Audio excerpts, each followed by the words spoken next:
जिन औरतों का शादी के बाद ध्यान अपने मायके में होता है, उनका घर बर्बाद होने से कोई नहीं रोक सकता। एक छोटी सी स्टोरी है, प्लीज पूरी सुना। अगर अच्छी लगे तो लाइक सब्सक्राइब जरूर करना। कि पति पत्नी दोनों में बहुत प्यार था। कुछ दिनों तक रिश्ता अच्छा चला, लेकिन शादी को 1 साल हो गए थे।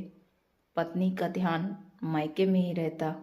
वह हमेशा अपने मायके के बारे में सोचती। पति कहता कि कुछ मायके से हटकर अपने घर के बारे में सोच लो। पत्नी कहती कि मेरी अकेली माँ है, मैं अपनी माँ को छोड़ करके मैं यहाँ नहीं रह सकती।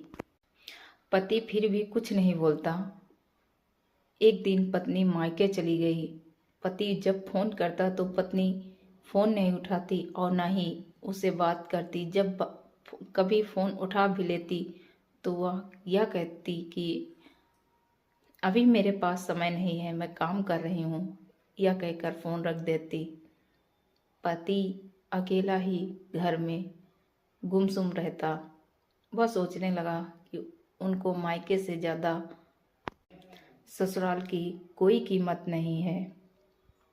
पति बिना इस्त्री किए कपड़े पहनकर ऑफिस जाता, बिना खाना खाए पिए ऑफिस जाता, लेकिन पत्नी को अपने मायके के सिवा आगे कुछ नहीं दिखाई दे रहा।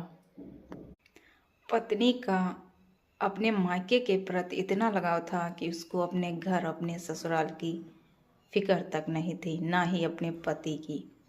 पति चाहे भूखा रहे, प्यासा रहे, वह अपने पति के बारे में कुछ नहीं सोचती।